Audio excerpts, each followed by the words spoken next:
For more analysis on this, joining me now is former Ambassador at Large and Coordinator for Counterterrorism under President Trump's first term, Nathan Sales, and the former National Security Council Chief of Staff, Fred Fleitz. Gentlemen, thanks for joining us. Good to be here. Fred, start with you. You're watching all that's going on right here. How did it happen? It's a momentous deal that was only possible because of a president who was stubbornly determined to stop the killing and establish himself as a neutral arbiter with the Israelis and the Arabs.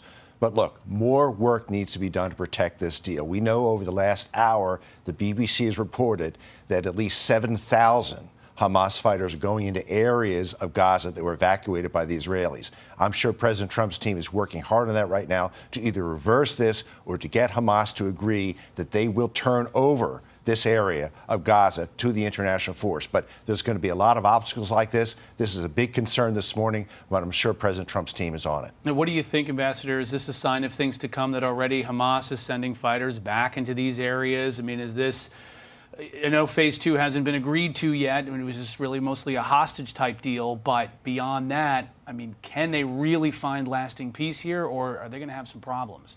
Yeah, Rich. So the hard work comes in phase 2. Let's take a moment to celebrate phase 1. The hostages are coming home. The war is ending. The guns are going silent. And that happened because of trust, because the Israeli government trusted that President Trump would not throw them under the bus, and also because of trust that this team has among the key Arab states. That was what was missing during the Biden administration. What President Trump brought to the table was a vision for peace and the ability to actually get it across the finish line.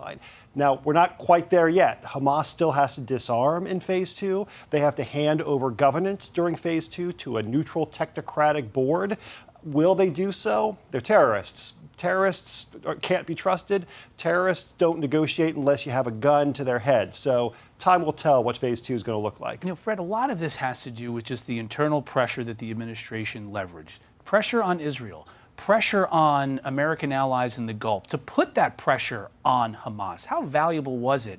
But also how difficult was it to get those parties to put the pressure they needed to get to this agreement? No, it was essential. And I think everyone in the region realizes that Trump will be hard on Israel and on Hamas to abide by this deal. And there's such strong support by Arab states. Hamas has nowhere to go. But also, the beauty of this deal is that it will proceed even if Hamas chooses not to cooperate. There are provisions in the deal to demilitarize and rebuild Gaza in areas where Israel evacuates from, whether Hamas cooperates or not. I hope it doesn't come down to that. I hope Israel does not have to resume the war to destroy what's remaining of Hamas. But that is an option. So this is really the last peace deal. It's a brilliant piece of diplomacy. Yeah, Ambassador, there is some opposition in Israel to this deal. This is from the Israeli security minister, who says, quote, alongside this joy is absolutely forbidden to ignore the question of price.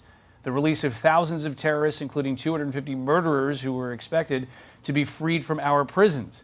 This is an unbearable price. These are terrorists whom past experience shows will return to terrorism and to their craft of murdering Jews. Do you think that Israel can overcome this type of opposition? But is this opposition also warranted? I think skepticism of Hamas is always warranted. We've seen this before. The mastermind of the October 7 attacks, Yahya Sinwar, was himself released in a previous exchange of hostages for Palestinian prisoners convicted and held in Israeli prisons. So what is essential is the security arrangements that can persist in phase 2 of the deal and afterwards. Israel is going to maintain a security cordon around Gaza under the terms of the deal. There's going to be an international security force that's designed to keep pressure on Hamas, and Israel reserves the right to apply pressure of its own should those arrangements not meet its needs. Nothing is going to be perfect. Nothing is going to be watertight, but there's a layer of security arrangements in place that hopefully will prevent another October 7. Fred, is the best case scenario here peace agreements with the Saudis and the Israelis, and you've got maybe the Iranians? The president suggested that Iran wants to work on peace now, or is that putting the cart way before the horse? Well, let's first put this in perspective. The president answered an important question at a cabinet meeting this week.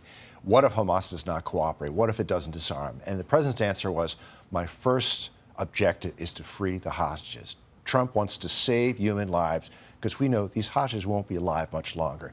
If that's all he achieves, I hope that's not the case, it will be a significant diplomatic victory that no one thought was possible just a few weeks ago. But if he pulls this off, it's a model for solving crises worldwide, and I think it will give him enormous leverage to pressure Vladimir Putin to end the war in Ukraine. I think there will be very strong talks with Putin if this succeeds. Yeah. What do you think, Ambassador? Is there a connection there when you move and look at this war in Ukraine that is still going on? It's all one conflict, Rich. You have to view these not in isolation, because China is buying Iranian oil, Iran is manufacturing drones, sending into Russia, Russia's using those drones to kill Ukrainian civilians. Our adversaries are all in cahoots, and so what happens to one of our adversaries harms other adversaries. So what we need to see coming out of this is, what we will see coming out of this is America's credibility enhanced. We are, as this deal shows, the world's indispensable nation. We are the world's leader.